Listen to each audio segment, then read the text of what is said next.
Still ahead, firm assurance to contain spillover of renewed clashes in Boku in the Northeast Regional. As the Northeast Regional Security Council says, there is no cause to panic over yesterday's roadblock attack. Fortunately, all the security agencies are there, and we are not panicked. Things will be restored, and everything will go on well. We're also hearing from political actors, including John Mahama, who is urging Boku factions to embrace peace. Fortunately, all. We know that there are some sinister hands who are trying to stoke the fires of ethnic conflict. They should not allow themselves to be provoked to violence. We'll hear from the Peace Council as they request for feuding factions to lay down their arms and dialogue after 15 persons were killed. First is to lay down the arms and let the parties engage. Also tonight, police closing on Agona and Nyakrom shooter as independent candidates Cynthia Morrison and MPP's Chris Arthur distanced themselves from the attack that injured Nasara coordinator. Which of you has a gun with you? Oh, we don't have a gun. We all went to a wedding before the program. And then how do we carry a gun when we are going for a program like this? The gun came from Cynthia Morrison's crowd. Like she was just sounding like a war woman. She was in front of the whole thing.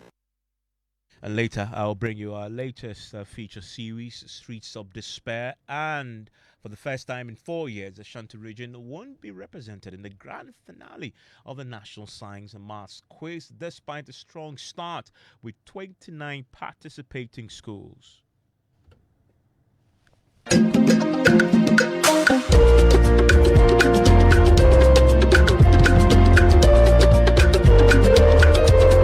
Details of the National Science and Maths Quiz as we build up to that grand final. You want to stay with us here on Newsnight. Details after this.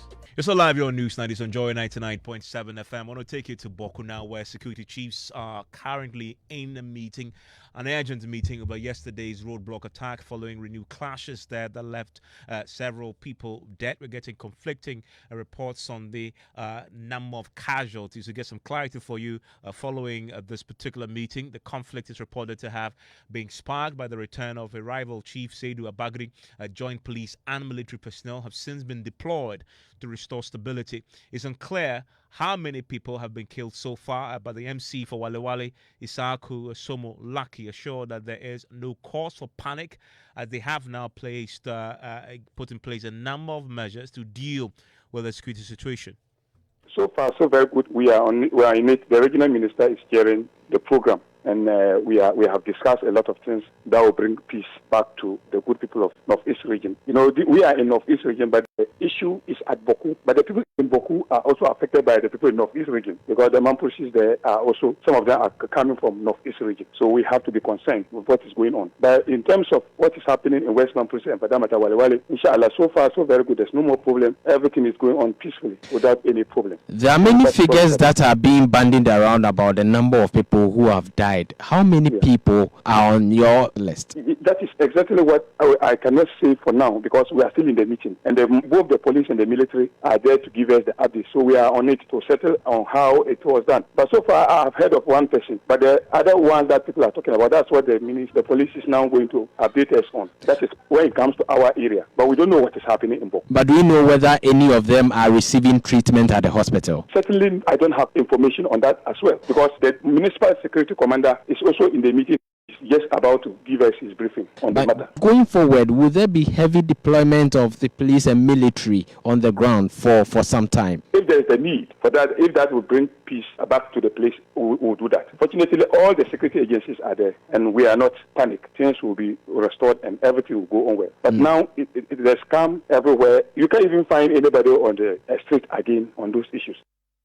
And the Regional Peace Council has been wading into this particular resurgence in violence there. The Upper East Regional Executive Secretary of the Peace Council, Ali Nakbiam, warns the feuding factions to lay down their arms and sit to dialogue. As far as coming from the ground is an expression of fear, because for some time now, Boku was quite calm. People were going about their businesses. peacefully, and then suddenly this new round of violence emerged. So it is an expression of fear and the insecurity that is now surrounding the whole place, as I said, even including travel from Boku to the south, especially on the Tamale-Bolga highway, then around Boku itself. So the issue is about the fear and the fact that they believe the security services should be doing more to ensure that at least some of the violence is curtailed in a way. What would be the Peace Council's proposal? So our proposal first is to lay down the arms and let the parties engage.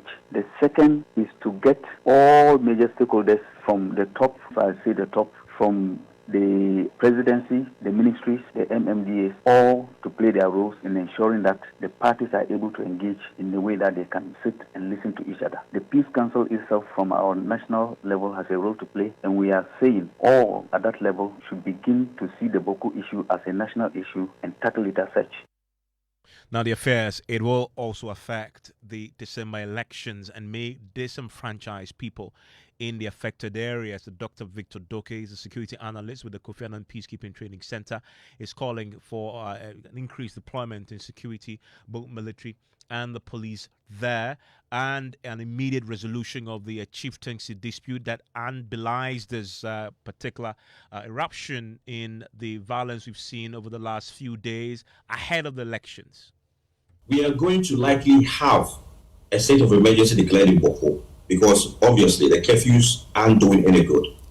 And when that happens, scenario 2 will play out, being that once there's a state of an emergency in Boku, we're trying to get Sedu out for peace to prevail, for calm to be restored. And then what will happen going to December 7th? Are the people of Boku going to be disenfranchised because of the tensions there? If Sedu is out by then we're going to have elections in Boku. If not, then you are sure to say or conclude or project that elections in Boku may not come up because of the tensions in there. And that in itself could lead to a further escalation there, wouldn't it? It could lead to if the people feel disenfranchised. Exactly. Now you're looking at who benefits from this chaos and who doesn't. Okay? And the perception we have is the Upper East or Boku itself, the Kusasis are aligned to the NDC. Majority of them are aligned to the NDC, and the majority of the Mapuches are aligned to the NPP. So technically, you would realize and come to conclusions that the NDC may not benefit if a state of emergency is declared in Boku. I want to take you live now to the Upper East region where my regional correspondent Albert Sorry has been following this very closely, and he joins us right now. Albert, what's the latest on the developing situation in Boku tonight? Yes, Evan. So we haven't witnessed symptoms like we said yesterday because of the heavy deployment of police and military personnel in the town. One thing that also we realized today is the fact that many people have stayed indoors, and so throughout the day, the streets of Boku have been almost deserted, and just a handful of people, are seen from time to time moving about. And we know that there have been efforts to try and deal with this, including this meeting that is currently underway. We've heard that there have been a deployment of additional security personnel to the area. What can you report as far as that is concerned, and that is making the difference? Yes, so today, as I said, we haven't witnessed any shooting incidents like we saw in the last 2 days. The regional minister, we've made a lot of effort to speak with him today, but we've been told that he has had so many meetings today, meeting different groups of people. And so his PRO has asked us to wait. And up to now, we haven't been able to get any comment from Rexed regarding what is further being done. But as far as, the restoration of calm is concerned, I can say that, normal calm has returned, and there haven't been any shootings today, except for the fact that there's still tension in the town. Thank you very much, Albert. We're keeping a very close eye on this. As we know, there's a meeting that is currently underway, has been underway for a while. We can speak to the MCE, the West Mamprusi, also the Municipal Security Council head, chairs that particular council there, and joins us on the line. Is Thank you very much, Isaku, for your time here on Newsnight. What can you report? What was the outcome of this meeting? Thank you very much, and thank you to your listeners. The meeting, the outcome was very fruitful. We had very good deliberation with all the heads of the security agencies. It was a joint security meeting between the RESEC and then the NUSEC. So we all had a meeting chaired by the regional minister. The program was successful. We outlined activities that we can do to stop on the scam. Everything is peaceful in the West Mampose municipality. Unfortunately, because of yesterday's incident, it has confirmed that we have lost about 4 lives. As at yet, everything is moving on smoothly. And based on the intelligence you have, will this hold? Will this moment of calm hold? Yes, with the strategies we are putting in place, definitely it will help. It will help. We are praying that our people that are, those that the people that are doing that will stop, and will all resolve to how we can resolve the issue through the law court and things. But for now, things are okay, and I know the people that we serve will also listen to us. They know that we must all come together and then see to it that we have a successful resolution to the issue. Have you seen an increase in military police personnel on the ground? Of course. Both police and military have been deployed, and they are all. There are fears tonight that on the back of the violence we've seen, that it's very possible that on election day, December 7th, citizens in Boku may be disenfranchised because it will be too dangerous to set up polling booths there. As Security Council Chair there, what's your briefing on this, and what are you doing to ensure that this doesn't become the reality of December 7th? Yes, I am not the Municipal Chief Executive for Boku. I am Municipal Chief Executive for West Mampus. That is Wale Wale. It is rather that because of the incident in Boku, it affects the people around my area. And that is why the issue had to affect my people over here. But for us and the election, I'm not sure there's going to be any problem. Make sure that we put all things in place to have a successful election in December 7th. And I'm not sure this issue will have anything to do with that. As we speak today, if you ask your intelligence or anybody around the Wale Wale and East environs, is that able to do our best to make sure that we bring back sanity to the area. Thank you very much. And just as we've been speaking on this particular subject, we've had a warning about this potential impact on the elections on December 7. And during the voter registration exercise itself, the EC was compelled to halt the voter registration in Boku. And I know Peace Council is trying to avert a situation where individuals there will be disenfranchised because the place will still not be safe for EC officials to operate. How many individuals may be affected if this indeed becomes a reality? We're watching this closely. Kofi joins me with details of this. Kofi?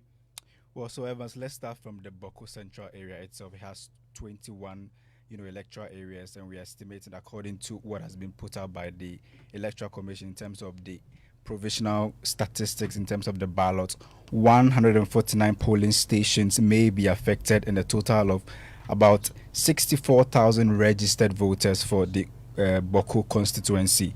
Now, if you go to BIMC area itself, which is in the northeast region where the incident actually happened, we are talking about 10 polling stations and 4,396 registered voters that could be affected if the incident actually continues. Evans. Thank you very much, Kofi. We're keeping a close eye on this developing story in Boku. As we've heard, there's an additional deployment of military and police there to try and deal decisively with the eruption in violence that we've seen over the weekend. Now, I'm still going to be sharing your thoughts with the rest of the world pretty shortly here on News Night, right after we're done with business. I'm also going to be bringing you the latest latest episode in our Streets of Despair series tonight. You want to join us for that right after business here on News Night. Hello, James. Hi, Evans.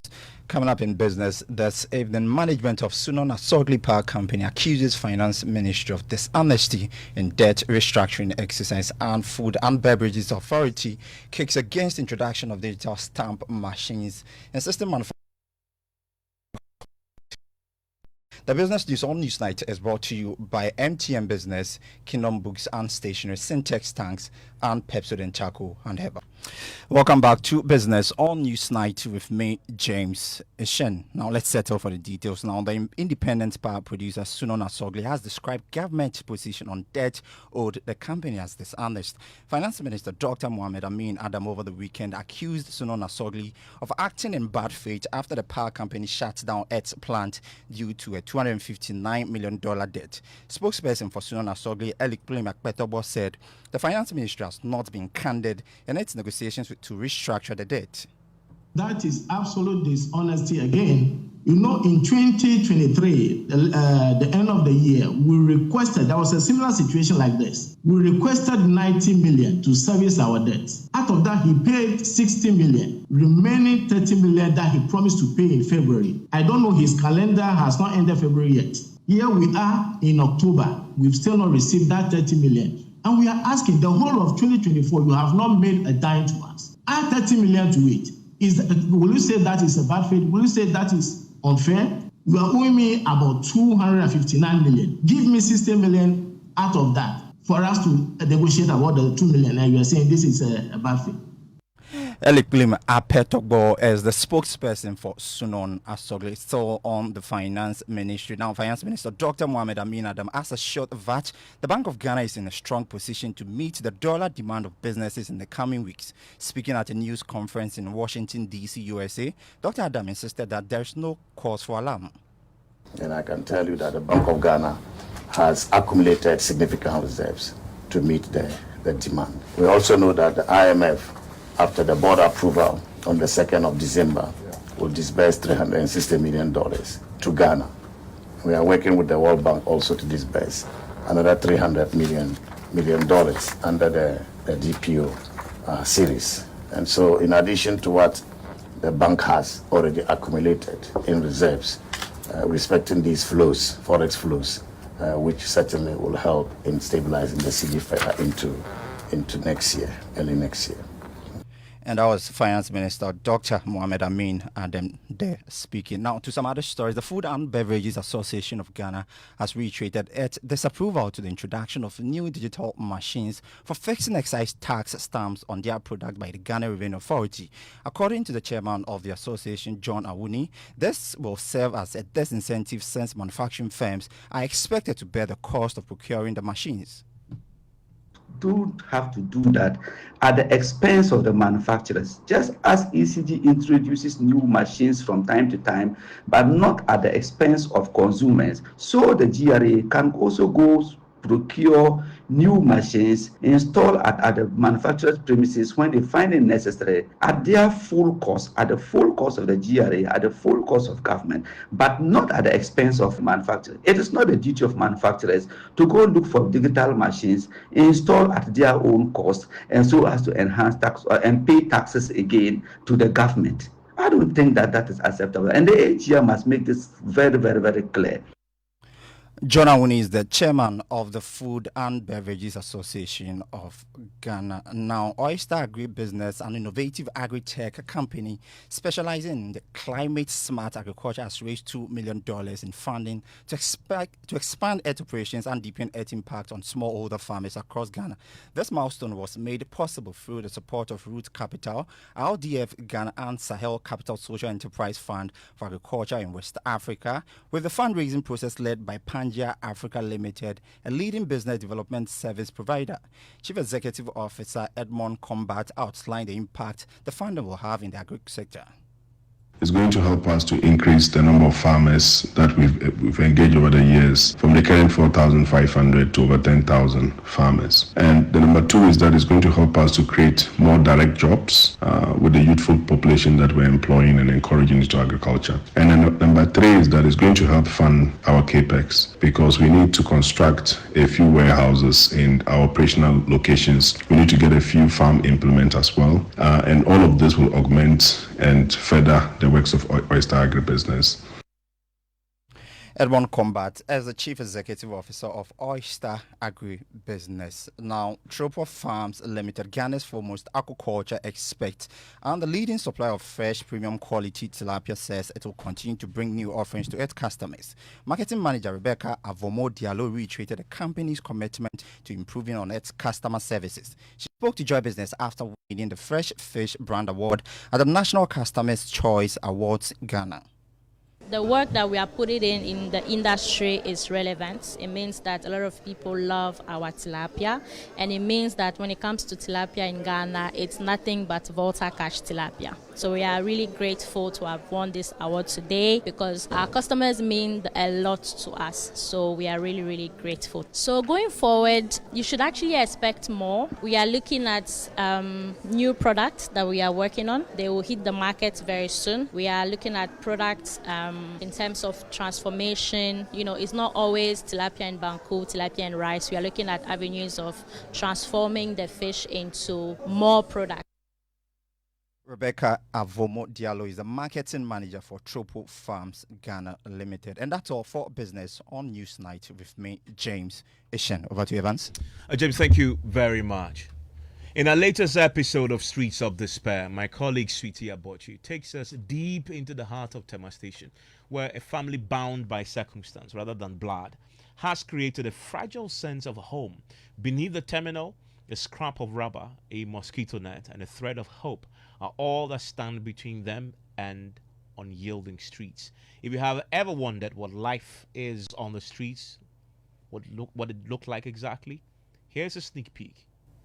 I'm out here tonight to tell you a story about lives that usually come alive when most of us are in the comfort of our homes. I'm talking about the stories of children out here in these streets. Accra, a city that never sleeps. While most of us retreat to our homes, the streets tell a different story. Here at Tema Station, children call the streets home. Different groups have settled here, families, not bound by blood, but by circumstance. Poverty and unemployment push them to the streets, where survival looks very different. A mat beneath a bus stop, a mosquito net, and hope are their only shelter. But the night brings danger, and 17-year-old Samira shares her daily fears with me. Sleeping on the street is very difficult because sleeping here, scammers, thieves, they are moving on us all around, all night and all day. So some people have been stealing our things, and we don't know. We are just managing to like that until we go. It's just by the grace. It's just God gift. God just gifted us. Despite the harsh conditions here, teenage mother Aisha believes life in Accra is still better than the struggle she left up north. Life here is very difficult. It's very difficult. There's no work here. The work, if you want to get work, it will be difficult for you to get work. And if you went out to go and carry kaya, it will be very difficult to get that kaya. Why did you come to Accra? Just to find money. Because working on north is very difficult. And here too, we are just managing here. Well, I've spent a little over an hour over here so far, and it's a fun life. You know, these children, they make the most out of what they have. There's a very communal spirit here. They're all belonging like family, and it's nice to see that although their lives are here on the streets and they only come out when most of us are in the comfort of our homes. I spent the evening with one family. These children here, too young to understand their plight, also find happiness in the little things, like a simple day's routine.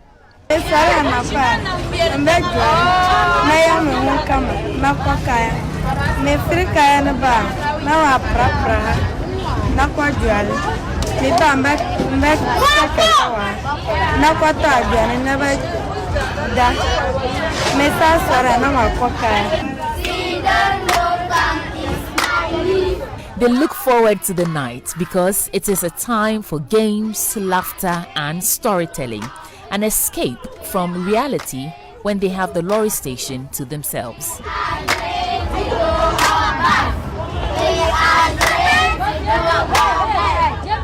it's around 7 thereabouts, and some of these children out here on the streets of despair are preparing to go to bed, and they tell me that this is where they sleep. And right here she's showing us how to prepare the net for them to sleep. This is life on Accra's streets, a life of resilience and struggle, but also of hope. Hope for a future away from these streets, where their children can dream beyond survival. Suitia Boch's report for Joy News, Accra.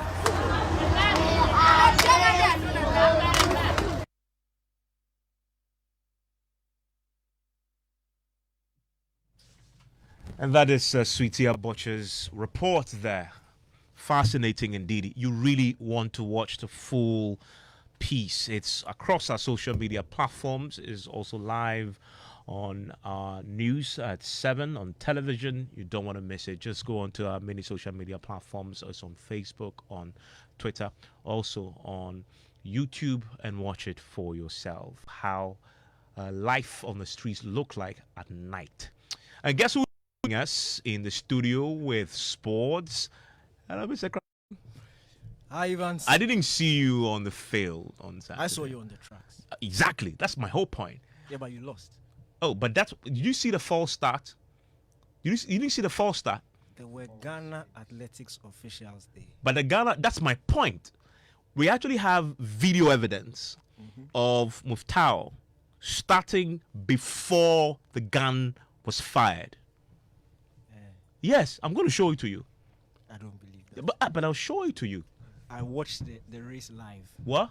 You watched? I watched the race live. I mean, you have of course, a very good running form. But exactly. That is why I should have won that easily if he had started at the sound of the gun. I don't know how you allowed Muftau, who runs like a kangaroo, to finish the race. He only won because he started before the gun was fired. I'll look at the video. I'll share with you. And tomorrow, make sure when you come back here, after you've seen the evidence, you have to confess. Good. Okay. What do you have in the headlines? Let's talk about Ghana's under-20 team, the Black Satellites. Their head coach, Desmond Ofer, he has promised victory in Wednesday's WAFU Championship final against rivals Nigeria. Now, Ghana registered an impressive 2-1 comeback win against Cote d'Ivoire in the semi-final, while Nigeria beat Niger by 3-1 in the other semi. The result means both teams have qualified to the under-20 AFCON, which serves as qualification to the FIFA Under-20 World Cup. Now, Ghana has not been at the World Cup since 2015, after the 2021 edition was cancelled due to COVID, which came just a few months after the Black Satellites won the Under-20 AFCON. To Europe now, and Man City and Spain midfielder Rodri is set to be named the new Ballon d'Or winner for 2024 after Real Madrid Vinicius Jr. was snubbed. Now, due to the snub, no Real Madrid player or official will attend tonight's ceremony. So there will be no Bellingham, there will be no Carlo Ancelotti. None of them. Real Madrid have decided to boycott tonight's event because Vinicius Jr. was snubbed for the top award. And probably the biggest news of the day, Ruud van Nistelrooy, he's going to take over Manchester United's managerial role on interim basis. Emphasis on interim basis. After Eric Ten Hag was sacked earlier today. Now, Man United suffered their fourth defeat in the league season against West Ham United. And it looked like the management of the club was basically tired, and they've given him the axe. Now, the latest news is that Sporting Lisbon head coach Ruben Amorim is being spoken to. Exactly. That's my man. He's a top candidate. That's to take my man. over That's what I predicted Eric will happen. Should happen. I'm He happy. should come. I'm He happy. should come with their striker. Yeah. It should be a package deal. All of them. All of them. All of them. Anyway, guys, thank you very much. Now, Geordie used to showcase his stories on the environment and climate change responsiveness to the public at this year's Green Film Festival in Accra. The Joy News Climate Focus series and hotline documentaries on illegal mining and environmental devastation featured prominently at the festival. The masterclass lead producer of Joy News Climate Focus series, Kofi Edudomfe, reiterated the essence of enhancing conversations on climate change in the country. With a growing population and an economy reliant on industries like agriculture, Ghana faces increased climate vulnerability, similar to many West African nations, with extreme weather conditions and increased temperatures already affecting the economy and human security, leading to shifting living conditions across the country. Speaking to Joy News at the 2024 Green Film Festival in Accra, Kofi Edudomfe, lead producer of the Joy News Climate Focus series, urged government and key stakeholders to adopt innovative solutions to address climate change in Ghana.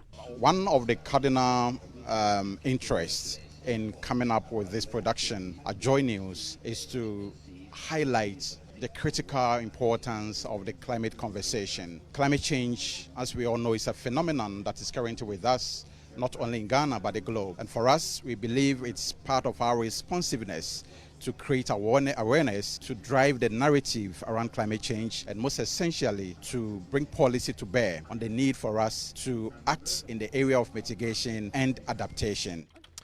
And that there is Kofi Edudomfe. Now, Foreign Affairs Minister Shirley Ayokobotu has vowed to strengthen relations among Commonwealth nations following her election as Secretary General of the 56th Nation International Body. Addressing the media upon her arrival in Ghana after her win, she outlined her vision for the Commonwealth. Listen to my colleague Kenneth Jesse, who was there and filed this report.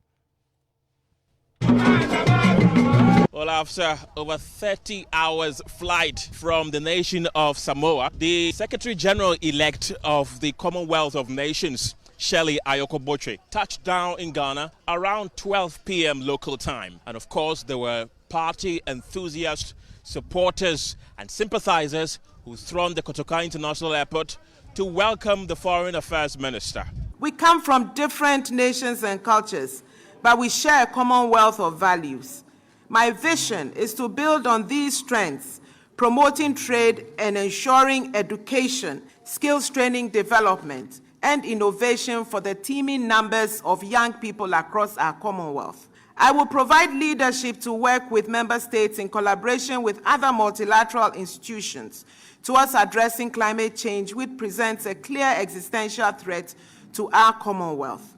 I shall harness opportunities for transformation and enhance our global voice. I'll prioritize inclusive and effective decision-making, leveraging technology and AI, artificial intelligence, to build gaps and amplify marginalized voices.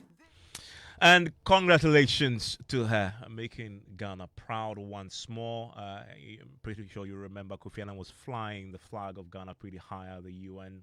She'll do that now in the coming years. Now, for the first time in 4 years, the Ashanti region hope of an NSMQ glory has been dashed. The region, which is proving to be a indomitable force over the years, suffered an unexpected setback this year with none of its 29 participating schools making the grand finale appearance. My colleague Jacqueline Suma has to break down on the intense battles that led to this moment. The journey began with high hopes as 29 Ashanti schools threw in their hat in the ring for this year's National Science and Maths Quiz. 8 of these schools were seeded, but as the dust settled, it became clear that Ashanti star power would face some heavy challenges. The heartbreak began when 5-time champions Prempeh College had to take a bow after suffering a defeat to Infantapim School. 2-time champions with the most final appearances, Opoku School, bowed out after a tough clash with Ghana National College, both at the quarter-final stage. We are going to show Opoku School that when you are going to Kumasi, when you get to Yamransa, you turn left. And so we have shown them the road to Santasi. We gave their ladies the same point margin of 21 points, and today we have given their husbands also a 1 point margin. said at the end, we'll say what? Let's accept these words in French. At this point, for private college, c'est fini. Then there was Osei Tutu Senior High School, who defied the odds to reach the semi-finals for the first time. Despite their fierce determination, they were edged out by Infantapim School, putting an end to the Ashanti region's run. Bayern versus Barcelona. I hope you check the scoreline. I checked the scoreline. Yesterday, Barcelona versus. You really want to make a date with us? It's exclusively on Joy News because the final itself is here. It's on Wednesday and it's going to be live across our channels on television, but also on our social media pages. You do not want to miss that the grand finale when it happens on Wednesday. The National Science and Maths Quiz is produced by Primetime Limited and sponsored by the Ghana Education Service in partnership with Girl PLC and supported by Pepsodent, Jupe, Prudential Life Insurance Ghana, and Better Malt. The broadcast of the 2024 National Science and Maths Quiz on Joy News is supported by the NASCO, Vitamilk, Virtual Security Africa, ACE, Medical Insurance, Build Financial Technologies, DBS Roofing, Syntex Tanks, Family Health Medical College, Chop Boss Technologies, Action Secondary Technical, DPS Pipes, Wakanao, and Coronation Insurance. You want to make a date with us on Wednesday for the grand final. And that's it for News Night tonight. You want to make a date also tonight for that exclusive interview with the former Majority Leader, Osechi Mensah-Bonsu, who's been speaking to me about the happenings in Parliament.